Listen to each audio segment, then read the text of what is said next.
또 이르시되 어떤 사람에게 두 아들이 있는데 그 둘째가 아버지에게 말하되 아버지여 재산 중에서 내게 돌아올 분깃을 내게 주소서 하는지라 아버지가 그 살림을 각각 나눠 주었더니. 예수님이 많은 비유를 하셨죠. 많은 비유의 말씀 중에 이 탕자의 비유만큼 유명한 비유가 없을 거예요. 그런데 흥미로운 사실은 예수님이 이 탕자의 비유를 말씀하시기 전에 잃어버린 양의 비유와 잃어버린 동전의 비유를 앞서 말씀하시고, 그리고 결론적으로 잃어버린 아들의 비유, 탕자의 비유를 등장시켰어요. 같은 맥락에서 잃어버린 시리즈입니다. 예수님의 잃어버린 시리즈. 그래서 예수님의 이 세 가지 비유는 공통적으로 세 가지로 구성되어 있습니다.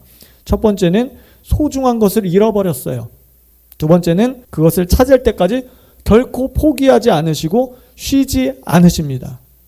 세 번째는 찾은 것에 대해서는 공동체가 함께 기뻐합니다. 공동체예요. 교회 공동체. 공동체로 하나님이 역사하십니다. 그래서 공동체가 중요합니다. 즉 잃어버린 영혼에 대해서 포기하지 않으시는 하나님의 사랑을 말씀해주고 있어요. 자, 서로 다른 이 세 스토리는 갈수록 강화되는 나성형 구조로 배치되어 있습니다. 그 마지막 잃어버린 아들 탕자의 비유를 통해서 완성된 메시지를 우리에게 던져주고 있습니다.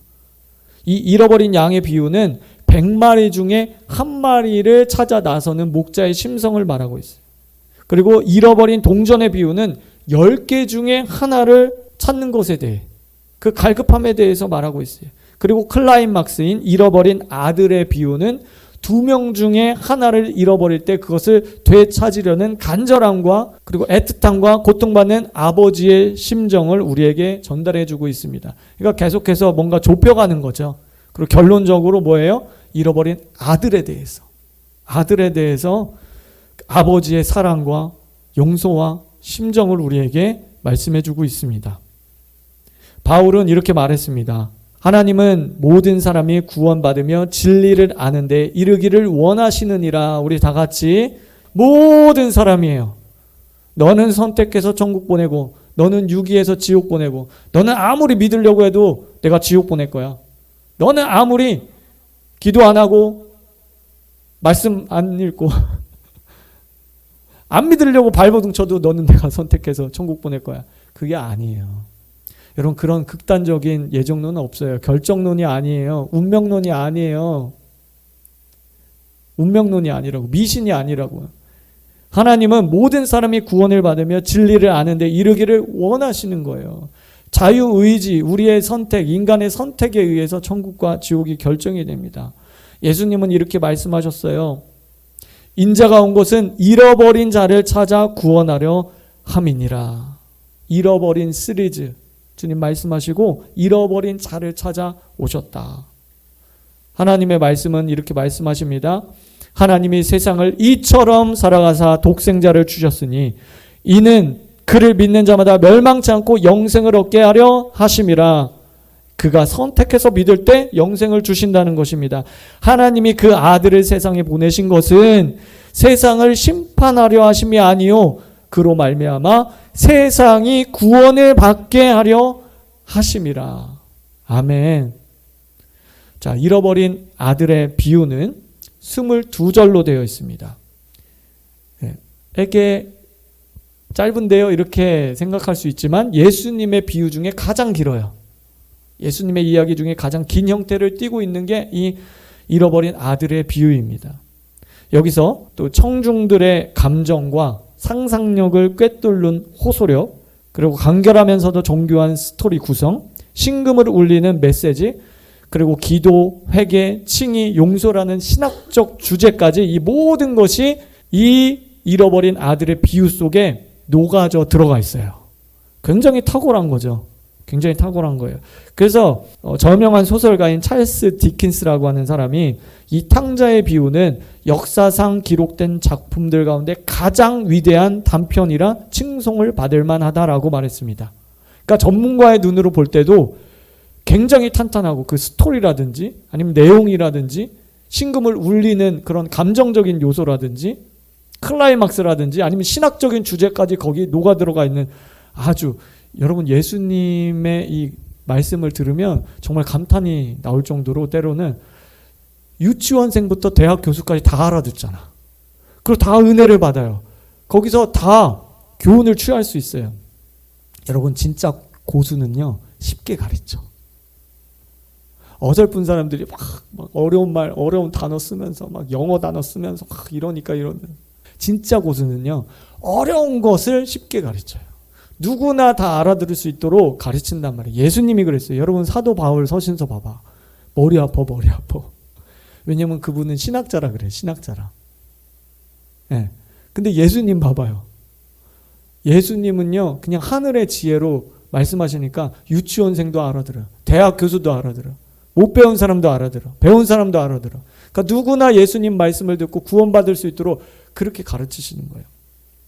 잃어버린 양을 찾으려는 목자의 심정, 잃어버린 재산을 찾으려는 간절함, 그리고 마지막으로 잃어버린 자녀를 찾으려는 부모의 애타는 심정이 더 깊은 단계로 청중들에게 호소력 있게 전개되고 있습니다. 자녀를 잃어버린 부모의 심정이 어떨까요? 여러분 어떨까요? 제가 예전에 그 부목사 때 과천의 어느 교회에서 제가 부목사 사역을 6년 동안 했었는데 그 과천이 신천지 본부가 있었잖아요. 코로나 터지면서 거기 다 폐쇄되고 이랬었는데 거기 이렇게 번화가를 지나가면요 항상 그 앞에서 피켓 들고 1인 시위하는 분들이 있어요. 마이크 대고 내 딸 돌려달라고, 내 아들 돌려달라고, 이만희 사기꾼이다, 내 딸 돌려줘, 365일 눈이 오나 바람이 부나 거기서 그 자리에서 1인 시위하고. 여러분 그 부모의 마음이 어떨까요? 자녀를 잃은 부모의 마음. 여러분 제가 예전에 그 미니 어렸을 때 눈 축제 데리고 갔다가 한번 잃어버린 적 있어요. 그 사람 많은데 순간 없어지더라고. 이게 사람이요 이렇게 많으면 순간적으로 없어지는데요. 와 그냥 머리가요 그냥 하얘져요. 순간적으로 하얘져. 그래서 처음에는 부정해요. 아닐 거야. 아닐 거야. 그러다가 그 현타가 오면서 막 방송실로 뛰어가는 거야. 그 방송했었잖아. 근데 걔가 어떻게 알고 엄마한테 갔어. 엄마한테 간 게 아니라 마주쳤어. 엄마랑. 하나님 도우심이지. 정말 천사가 인도했어. 네. 여러분 이 자녀를 잃어버린 부모의 심정이라는 건 정말 말할 수 없는 고통입니다. 이 이야기 탕자의 비유라고 잘 알려져 있죠. 그러나 이 이야기의 주인공은 탕자가 아닙니다. 아버지예요. 아버지.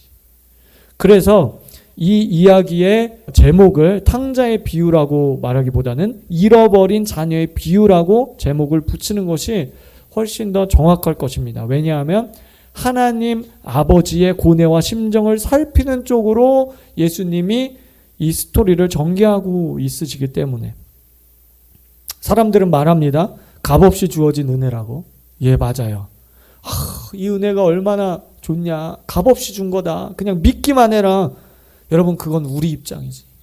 여러분 그건 우리 입장이라고요.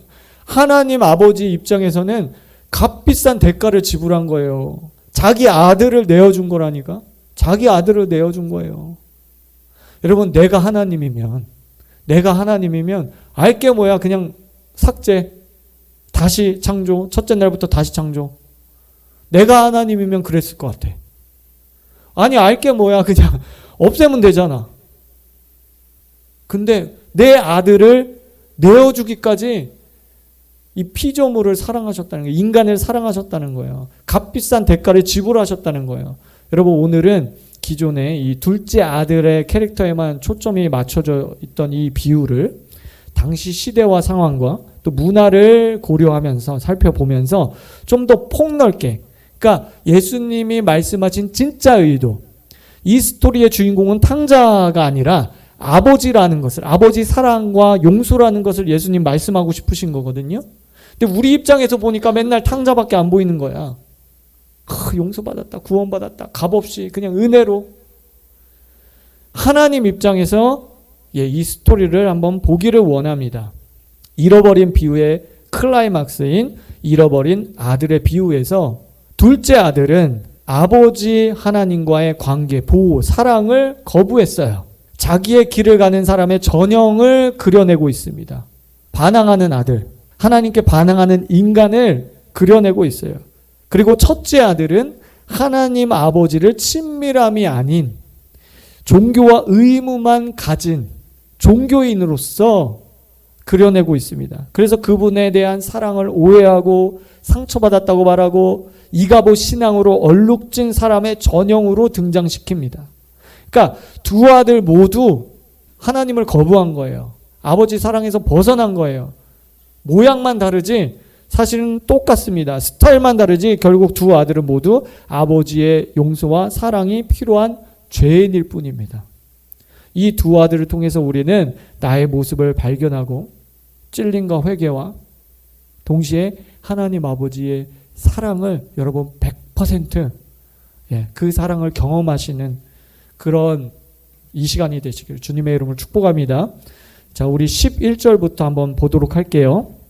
같이 읽어볼까요? 11절 시작. 또 이르시되 어떤 사람에게 두 아들이 있는데, 자 12절 그 둘째가 아버지에게 말하되 아버지여 재산 중에서 내게 돌아올 분깃을 내게 주소서 하는지라.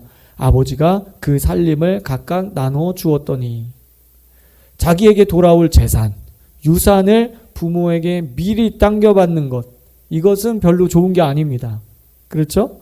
통념상 그리 바람직한 모습은 아니지만 21세기를 사는 우리 현대인들에게는 그래도 충분히 가능한 일입니다. 불가능한 것은 아닙니다. 하지만 예수님 당시에 유대인들에게 이 둘째 아들의 이런 행동은 매우 무례한 거예요. 불효막심한 행동이었습니다. 자, 왜 그런지 지금부터 한번 살펴보도록 할게요. 자, 명예와 체면을 목숨보다도 더 중요하게 여겼던 시대와 문화예요. 여러분, 히브리 문화에서는 목숨보다도 더 중요하게 생각했던 게 명예예요. 여러분, 마태복음의 수신자는 유대인입니다. 유대인들에게 전한 복음서예요. 그래서 처음에 족보부터 얘기해야 되는 거예요. 왜냐하면 예수님이 그냥 일반 가정 출신이 아니라 아브라함의 후손일 뿐만 아니라 그 다윗의 후손으로 오실 메시아, 그 다윗의 후손이라는 것을 유대인들에게 가르쳐주기 위해서 1장에 족보가 나오는 거예요. 그렇지 않으면 유대인들은 이 명예라든지 족보라든지 이런 것들을, 혈통이라든지 이런 걸 목숨처럼 귀하게 생각하기 때문에 마음의 문을 전혀 열질 않아요. 그러니까 마음의 문 좀 열어라. 이 예수는 아브라함과 다윗의 후손이다, 메시아다라는 것을 유대인들에게 주지시키는 거예요. 그래서 이 탕자의 시대, 이 시대는 명예를 목숨보다도 중요하게 생각했어요. 그러니까 이 시대에 명예를 실추시키는 것은 차라리 죽는 게 낫습니다. 그래서 이 탕자가, 둘째 아들이 아버지에게 유산을 달라고 하는 것은 명예를 실추시키는 이런 행동이었다는 거예요. 왜? 그 문화에서는 아버지가 버젓이 살아계신데 유산을 달라고 하는 것 자체가 굉장히 불효막심한 일입니다. 이 말은 뭐냐면 아버지 빨리 돌아가 주시기를 바랍니다. 그러니까 굉장히 수치스럽고 모독적인 말이죠. 열왕기하 20장 1절에 보면 이렇게 말씀하고 있어요. 그때 히스기야가 병들어 죽게 되매 아모스의 아들 선지자 이사야가 그에게 나와서 그에게 이르되 여호와의 말씀이 너는 집을 정리하라. 내가 죽고 살지 못하리라 하셨나이다. 여기서 너는 집을 정리하라, 이 말은 히브리 문화의 독특한 표현인데 무슨 얘기냐면 자녀에게 유산을 분배하고 유언을 남기라, 이런 뜻입니다. 그래서 유대 문헌 중에 집회서라고 있어요. 성경은 아니지만 그들이 갖고 있는 어떤 그 성경 다음으로 소중하게 생각하는 그런 책들이 있습니다. 가르침들이 있는데 집회서라는 게 있는데 하나님께 울부짖어도 응답받지 못하는 세 가지가 있다. 그 중에 한 가지가 아버지가 살아계실 때 재산을 물려받는 일이다. 내 부모를 공경하라. 그 말과 일맥상통하게 연결돼 있어요. 그러니까 재산을 달라고 하는 것은 아버지 빨리 돌아가십시오 하는 얘기랑 똑같다는 거예요.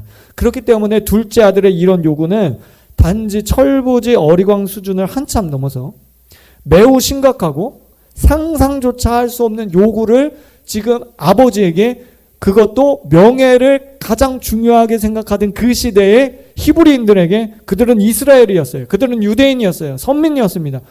그들에게 이런 문화 속에서 유산을 주십시오. 아버지 좀 죽어주십시오라고 한 거예요. 여러분 그 당시에 예수님의 이 비유를 스토리를 듣고 있던 청중들이 표정을 여러분 한번 상상해 보세요. 어떻게 감히 그런 말을? 여러분 나중에 탕자가 돌아옵니다. 우리가 이 스토리 다 아니까. 나중에 탕자가 돌아옵니다. 살찐 송아지를 잡았다고 그랬어요. 여러분 살찐 송아지는 아무나 잡나요? 마른 송아지도 아니고 이제 빼빼 말라가지고 별로 힘도 없고 힘도 못 쓰겠다. 저거 쓸데없다. 저거 잡아서 잔치하자. 이게 아니라 살찐 송아지. 이건 돈 되는 거잖아. 그걸 잡은 거예요. 여러분 옛날에 살찐 송아지 아무나 못 잡아요. 옛날에 씨암탉 한 마리 잡는 것도 힘들었다고. 1년에 한두 번 고기 먹을까 말까요. 근데 살찐 송아지를 잡을 수 있었다는 것은 부자였다는 것을 알 수 있어요. 그러니까 그런 시대와 배경 속에서 예수님이 청중들에게 살찐 송아지를 잡았다면 그 당시 청중들은 다 알아들어. 야, 굉장한 부자였나 보다. 송아지를 잡아서 동네 잔치를 벌인 것을 볼 때 이 탕자의 아버지는 그 동네의 큰 부자였고 유지로서 큰 어른이었다는 것을 암시합니다. 여러분들에게 좋은 아버지상 하면 어떤 아버지상이 떠오르세요? 현대적 의미로 좋은 아버지, 이런 아버지는 자상하고 가정적이고 대화도 잘해주고 잘 놀아주고 이런 아버지일 것입니다. 그러나 1세기 중동 지역에서 아버지상은 정반대예요. 정반대. 매우 냉정하고요. 권위적이고 가부장적인 태도가 때로는 국가의 법마저도 초월할 만큼 막강했습니다. 굉장한 자존심, 선민, 이방인들을 완전히 고의, 짐승이라고 할 정도로 쳐다보지. 여러분 지금 성지순례 가면요 검은 옷 입고 다니는 종교인들이 있어요. 저희가 성지순례 갔을 때 excuse me 길 물어보려고 쳐다보지도 않아. 말도 안 하고요. 눈길도 안 줘요.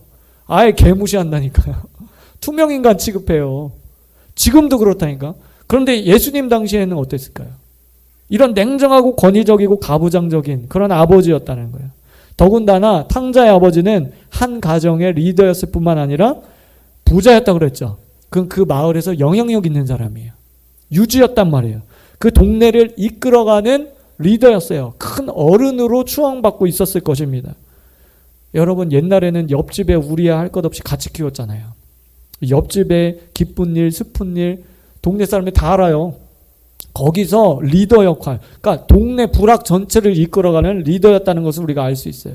자, 아버지는 큰 어른으로 모세의 율법을 이 유대인들에게 가르칠 책임이 있었고 고수하고 또 외세로부터의 그 마을을 지켜야 될 책임이 있고요.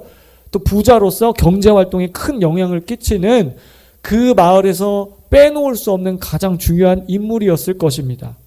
여러분 그러니 명예를 최고의 가치로 여기던 당시 청중들에게 둘째 아들의 이런 유산 요구, 아버지 빨리 죽어주십시오라고 하는 똑같은 말, 유산 요구는 자식이 아버지에게 더 나아가서 그 마을 전체에게 안겨줄 수 있는 가장 커다란 수치였어요. 모욕적인 행동이에요. 아버지뿐만 아니라 그 마을 사람 전체, 옆 동네 소문날까 무섭다.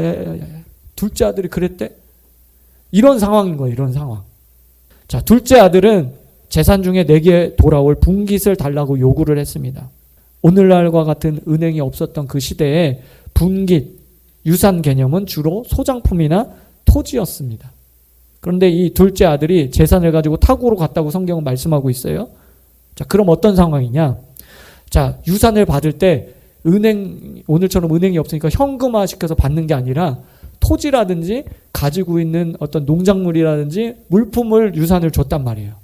근데 예수님의 말씀에 둘째 아들이 재산을 현금화해서 지금 타국으로 갔다는 거예요. 자, 그러면 어떤 상황이에요, 지금? 아버지 곁을 빨리 벗어나고 싶어서 아버지께 받은 토지와 소장품을 냉큼 현금화시켜서 갔다는 거예요. 아버지가 평생 모은 그 재산을 그렇게 처리했다는 거예요. 아버지가 살아있는데 부득이하게 유산을 요구받을 때가 있어요. 그렇죠? 아무리 과거라도 그럴 때가 있죠. 그럴 때는 이 히브리 문화에서는 소유권만 가질 뿐 이 처분권은 주지 않습니다. 그러니까 요 땅은 내가 죽으면 네 거야. 요거는 누구 거야? 이렇게 소유권만 처리하지 처분권은 주지 않아요. 그러니까 둘째 아들이 지금 현금화 시켜서 타국으로 갔다는 것은 이거는 있을 수 없는 일이에요. 있을 수 없는 일. 자, 13절 보세요. 그 후 며칠이 안 돼요. 둘째 아들이, 자 보세요. 며칠이 안 돼요. 다 팔았어. 현금화 시켰어. 둘째 아들이 재물을 다 모아가지고 먼 나라로 갔다. 여러분, 아버지 심정이 어땠을까요? 이 아버지는 큰 수치감과 모욕감과 상처를 받았을 것입니다. 여러분, 죄인들이 하나님이 아담과 하와를 창조하셨어요. 그들에게 모든 권위를 주셨어요. 하나님의 형상과 모양대로 창조하셨어요. 내가 너를 사랑한다. 그리고 자유의지를 주셨어요. 자유의지를 주셨다는 것은, 여러분, 이거는 굉장히 하나님 편에서는 위험할 수 있어요. 죄를 지을 자유의지, 선택의 의지를 인간에게 주셨다는 것은 나를 배신할 수도 있다는 거거든. 그것을 주신 거예요. 그리고 인간이 죄를 짓고 하나님 곁을 떠났습니다. 바벨탑을 쌓아요. 죄를 짓습니다. 계속해서 하나님을 대적합니다. 하나님이 계속해서, 여러분, 하나님 마음이 어떨까? 하나님은 하나님이니까 감정도 없고 상처도 안 받고 슬프지도 않고 그럴까요? 감정을 하나님이 만드셨어요. 하나님 마음이 새카매졌을 것 같아요. 새카매졌을 것 같아요. 여러분, 말라기에 그 얘기 하잖아요. 그래서 내가 너희를 얼만큼 사랑하려고 하지 않았냐. 그런데 너희들이 내 사랑을 거부했다. 그러니까 이스라엘 백성이 대답하잖아요. 언제 하나님이 우리를 사랑했습니까? 이 네 가지 없는 것들이. 그죠? 그게 우리 모습이에요. 우리 모습. 우리 모습. 하나님이 우리의 기도에 응답하실 때 할렐루야 막 간증도 하고 막 그러는데 내 삶에 사건적 은혜가 일어나지 않으면 아이고야, 하나님 왜 나에게 은혜를 주지? 은혜 받을 때는 언제고. 그죠? 그게 우리의 모습이라는 거예요. 여러분, 우리 남자들이 잘 이해가 안 되는 것 중에 여자들이 그 막장 드라마 보면서 저 나쁜 년, 전혀 죽이려 이렇게 욕할 때 그때 남자들 별로 공감이 안 돼요. 우리 엄마 왜 저래? 그러니까 감정이입이 돼서 그런 거야. 여러분, 당시 이 비유를 듣고 있던 청중들이 그랬다는 거예요. 야, 그 나쁜 놈, 둘째 아들 나쁜 놈, 대바라진 녀석, 망나니 같은 녀석, 그랬다는 거예요. 여러분, 더군다나 전쟁과 약탈, 문화와 정통을 깨트리는 외세의 침입으로부터 공동체, 마을을 지키려면 개인보다는 집단과 공동체 이익이 우선되는 사회였습니다. 그런 사회에서 모세의 율법과 권위적인 부자 관계를 지탱하는 이런 종교국가잖아요. 종교국가. 이것을 감안할 때 사람들의 분노는 극에 달했을 거예요. 그러고서 이런 불효자식은 어떻게 처리하냐. 마을 어른들이 모여서 마을 회당 같은 데 모입니다. 그리고 가운데 세워요. 실제 히브리 문화에서 그랬어요. 그리고 아들의 행동을 막 나무랍니다. 너가 무슨 잘못했지? 뭐 율법에 뭐를 어겼지? 부모를 공경하는데 어겼어? 하나님 말씀 어겼어? 그리고 레위기를 들이대고요. 민수기를 들이대요. 모세 율법을 들이댑니다. 그리고 신명기 21장에 보면 그 성읍의 모든 사람들이 그를 돌로 쳐 죽일지니라. 부모에게 거역하면요, 부모를 치는 자는요 돌로 쳐 죽여야 되는 거예요. 그래야 마땅하다고 예수님의 그 비유를 지금 듣고 있는 청중들이 생각하고 그것을 예상하고 예수님의 다음 이야기를 초집중해서 듣고 있었을 거예요. 그러나 예수님은 반전의 말씀을 하십니다. 12절 후반부에 아버지가 그 살림을 각각 나누어 주었더니, 사람들 놀랐어요. 이런 망나니 같은 녀석 그냥 뺨을 때리든 곤장을 때리든 마을에서 추방하든 이래야 되는데 아버지가, 그 권위적인 아버지가 살림을 나눠준 거예요. 우리 성경에 살림을 나눠주었다 할 때 이 살림은 헬라어로 비오스입니다. 이것은 자신의 생명을 나눠주었다는 거예요. 단순히 물질만을 얘기하는 것이 아니라 지금까지 그 가문에서 축적해온 아버지의 그 인생 전체, 아버지의 생명을 그에게 줬다는 거예요. 여러분, 인간들에게 하나님의 생명을 주셨잖아요. 공유해 주셨잖아요. 하나님의 형상과 모양대로 창조하시고 이제 너가 나 대신 만물을 다스리라. 생명과 자유를 주시면서 권위를 주신 거예요. 즉 살림, 단순히 재산이 아니라 아버지의 생명, 아버지의 역사, 아버지 하나님의 모든 것을 이 아들에게 준 거예요. 즉 예수 그리스도를 그 아들에게 준 거예요. 우리에게 준 거예요. 아들이 유산을 요구했을 때 아버지는 가장으로서, 그리고 한 마을의 리더로서 분명히 혼자서, 성경에 나와 있지 않지만 혼자서 말할 수 없는 깊은 고뇌와 번민의 시간을 보냈을 것입니다. 어떻게 해야 되지? 어떻게 해야 되지? 얘를 얘를 마을의 장로들에게 데리고 가면 분명히 곤장을 맞든지 추방을 당하든지, 심하면 모세 율법에 따라 돌에 맞아 죽어야 되는데 어떻게 하지? 그렇다고 재산을 물려줄 수도 없고 어떻게 해야 되나? 당시 아버지의 위치라는 것은 하나님 다음가는 권위였습니다. 언약 공동체에서 이런 추방이라든지 사형을 집행할 수 있는 권리가 아버지께 있었어요. 여러분, 그러나 사랑 앞에서 힘없는 전능자, 역설이죠. 전능자인데 힘이 없어요. 그 자기의 힘과 권력을 사용하지 않기로 작정합니다. 여러분, 하나님이요, 죄인된 인생을 완전한 파멸의 길로 심판할 수 있어요. 그러나 하나님은 자신의 힘을 털끝만큼도 사용하지 않기로 작정하셔요. 그리고 그 독생자 외아들을 우리에게 주신다고요. 여러분, 율법에 따르면 돌로 쳐 죽어야 되는데 그저 처참한 죄인 앞에서 그냥 힘없는 전능자로서 역설의 은혜, 못난 아들의 요구를 들어주시기로 작정합니다. 하나님은 값비싼 대가를 치르시기로 작정을 합니다. 반주 좀 해주세요. 여기서 끝이 아닙니다. 넘어야 할 산이 또 하나 있어요. 그것은 바로 사람들의 비난입니다. 동네 큰 어른이에요. 그리고 유지로서 마땅히 모범을 보여야 돼요. 그런데 제 자식의 행동은 용납했다는 주변 사람들의 불만 섞인 비난의 화살을 모두 다 아버지가 감수해야만 하는 상황이 됐어요. 아버지는 죄인 아닌 죄인이라는 낙인이 찍힐 것이고, 리더로서 자격이 없다라고 불의하고 힘없는 젖는자라는 소리를 동네 사람들에게 들어야만 했을 것입니다. 결과적으로 망나니 둘째 아들과 똑같은 저급한 인간으로 증명되는 거예요. 그런데 아버지는 그 모든 비만과 수치를 당하시기로 작정하십니다. 여러분, 예수님이 십자가 달리실 때 예수님 시로락이 하나도 걸치지 않고 올라간 거 아세요? 우리가 성화나 이런 그림 보면 속옷은 입고 계시잖아. 근데 그건 팩트가 아니에요. 십자가에 달린 그 죄인들은요, 동물이야, 동물. 짐승에게 무슨 옷을 입혀. 여러분, 성경에 우리를 위해서 수치와 고난을 당하셨다. 거기서 수치는요, 그런 거예요. 그 하나님의 아들이, 그 거룩하신 분이 사람들 앞에 발가벗겨져서 그 십자가 위에 달리셨다고. 여러분, 근데 예수님만 수치를 당한 게 아니에요. 불의한 하나님이라는 하나님 아버지를 향해서 사람들의 손가락질, 하나님은 불의하시다, 말라기야 말씀처럼 언제 하나님이 우리를 사랑하셨어요? 하나님도 그 고통 가운데 수치를 당하셨다는 거예요. 비방자라는 뜻을 가진 마귀는 하나님이 죄인들에게 베푸시는 용서와 사랑이 늘 불공평하다고 반문해 왔습니다. 스가랴서에 보면 환상 가운데 하나님의 법정에 대제사장 여호수아가 고개를 푹 숙이고 있어요. 죄를 지었거든요. 대제사장으로서 짓지 말아야 될 그런 죄들을 지었어요. 그래서 마귀가 옆에서 막 정죄합니다. 손가락질하면서, 하나님, 얘가 네가 대제사장이야. 웃기는 소리 하지 마. 야, 평신도도 너보다 낫겠다.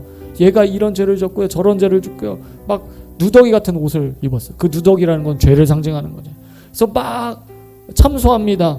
실패한 인간들, 하나님을 떠나 제멋대로 살겠다는 그런 죄인들을 향해서 지금도 마귀는 우리를 정죄해요. 그리고 우리의 잘못을 계속해서 드러냅니다. 그런데 하나님은 역설의 하나님, 역설의 은혜를 베푸십니다. 여러분, 우리들도 마찬가지예요. 사람도 마찬가지예요. 사람은 선악과를 따먹었기 때문에 늘 선과 악으로 판단합니다. 늘 선과 악으로 판단해요. 이것을 권선징악이라고 하죠. 권선징악. 착한 일을 하면 상을 주고 악한 일을 하면 벌을 준다. 세상 모든 종교는 권선징악이에요. 세상의 모든 나라의 법과 질서는 권선징악이에요.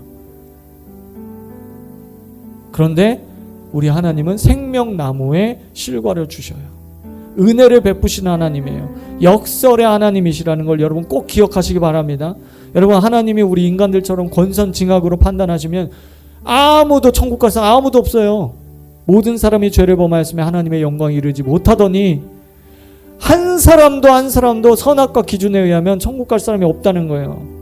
그러나 예수님은 잃어버린 아들의 비유를 통해서 문화, 인종, 선과악 모든 법을 초월하여서 하나님 아버지가 어떤 분이시냐 그것을 말씀해 주고 있어요.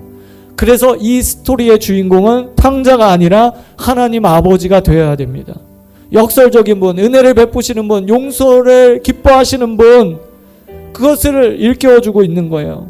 여러분, 우리는 둘째 아들이 회개하고 돌아왔을 때 아버지가 2번씩이나 죽었다가 다시 살아난 아들, 잃었다가 다시 얻은 아들로 표현하는 것을 볼 수 있습니다. 24절 한번 볼게요. 이 내 아들은 죽었다가 다시 살아났으며 내가 잃었다가 다시 얻었노라 하니 그들이 즐거워하더라. 31절에 다시 한번 말합니다. 아버지가 이르되 예 너는 항상 나와 함께 있으니 내 것이 다 내 것이로되 32절 내 동생은 죽었다가 살아났으며 내가 잃었다가 얻었다. 권위적이고 가부장적인 사회에서 하나님 아버지의 이미지는 그 당시 예수님 당시에 하나님 아버지의 이미지도 그랬을 거예요. 구약 속의 하나님, 찔러도 피 한 방울 나오지 않는 그런 무시무시한 하나님, 죄 지으면 벌 주는 하나님, 때리는 하나님, 그런 하나님, 냉혹한 아버지로서 그들은 생각했을 거예요. 왜냐하면 육신의 아버지를 통해서 하나님 아버지를 보기 때문에 사람들은. 여러분, 그러나 예수님은 탕자의 비유를 통해서 용서하시고 긍휼을 베푸시는 하나님이라는 걸 사람들에게 가르쳐주고 있는 거예요. 여러분, 구약의 한복판에 요나서가 쓰여졌습니다. 거기서 이렇게 말하고 있어요. 마지막 세 구절은 하나님 아버지께서 죄인들을 향한 그분의 마음을 전달하고 계십니다. 하나님이 요나에게 이르시되 내가 이 박농쿨로 말미암아 성내는 것이 어찌 옳으냐 하시니 그가 대답하되 내가 성내어 죽기까지 할지라도 옳으리이다. 권선징악이에요. 선과 악으로 판단하는 거예요. 내가 옳아요, 내가 선이에요 말하고 있는 거예요. 여호와께서 이르되 내가 수고도 아니하고 재배도 아니하였고 하룻밤에 났다가 하룻밤에 말라버린 이 박농쿨을 아꼈거든 하물며 이 큰 성읍 니느웨에는 자우를 분별하지 못하느니 6세 이하 어린 아이를 말하는 겁니다. 당시 중동 지역의 표현이에요. 12만 명이요 가축도 많이 있나니 내가 어찌 아끼지 아니하겠느냐 하시니라. 여러분, 이것이 구약 한복판에서 말씀하시는 아버지 하나님의 사랑이라는 거예요. 그 다음 구절 없어요. 요나 하나님의 사랑 앞에서 요나는 아무 말도 하지 못하는 것입니다. 결론입니다. 하나님 아버지의 긍휼은 오늘도 저와 여러분들을 감싸고 계십니다. 하나님 아버지의 사랑은 오늘도 저와 여러분들을 덮어주고 계십니다. 그 사랑을 100% 받아들이십시오. 100% 받아들이십시오. 아멘. 100% 받아들이세요. 거부하지 마시고 받아들이세요. 그 사랑 안에 거하세요. 그 사랑은 용서하시는 사랑이세요. 여러분들을 안아주시는 사랑이세요. 여러분 입 맞춰주기를 원하세요. 아가서 말씀에 입 맞춰주시잖아요. 그 은밀한 처소로 여러분들을 초청하시잖아요. 우리는 자녀예요. 우리는 신부입니다. 그분의 백성이에요. 그분의 처소로 들어가세요. 우리 이 시간 하나님의 사랑을 100% 받아들이겠습니다. 우리 결단하면서 기도하기 원합니다. 다 같이 기도하겠습니다. 죄인들을 용서하시고 사랑하기 원하시는 하나님 아버지 감사합니다. 하나님이 세상을 이처럼 사랑하사 독생자를 주셨으니 이는 그를 믿는 자마다 멸망치 않고 영생을 얻게 하려 하심이라. 하나님이 그 아들을 세상에 보내신 것은 세상을 심판하려 하심이 아니요 그로 말미암아 세상이 구원을 받게 하려 하심이라. 예, 주님 감사합니다. 인자가 온 것은 잃어버린 자를 찾아 구원하려 함이라. 주님, 우리가 잃어버린 자였지만 하나님의 사랑이 나를 찾으셨습니다. 내가 하나님을 사랑하기 전에 하나님의 사랑이 나를 발견하셨고 나를 찾아주셨습니다. 내게 손 내밀어 주셨습니다. 내게 찾아와 나를 안아주시고 입맞춰 주셨습니다. 죄인 하나가 회개하며 하늘의 천사들과 함께 기뻐하시는 하나님, 그 하나님의 사랑을 우리에게 부어주심을 감사합니다. 그 사랑 안에 온전히 거하게 하여 주심을 감사합니다. 그 사랑이 오늘도 우리에게 부어지고 입혀짐을 감사합니다. 그 사랑을 오해하거나 거부하거나 부분적으로 그것을 받아들이지 않도록 인도하여 주옵소서. 그 사랑을 온전히 100% 받아들일 수 있도록 인도하여 주시옵소서. 예수님께서 침례를 받으시고 올라오셨을 때 하나님 아버지께서 하늘로서 큰 소리로 말씀하셨습니다. 이는 내 사랑하는 아들이요 내 기뻐하는 자라.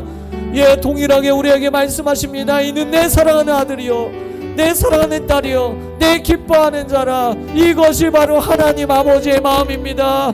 하나님, 우리가 탕자의 비유를 통해서 우리는 탕자가 주인공인 줄 알았는데 이 말씀을 보니 아버지 하나님의 말씀이 보이고 하나님의 심정이 보이고 하나님의 사랑이 보입니다. 예, 주님, 아버지의 사랑 안에 달려가기 원합니다.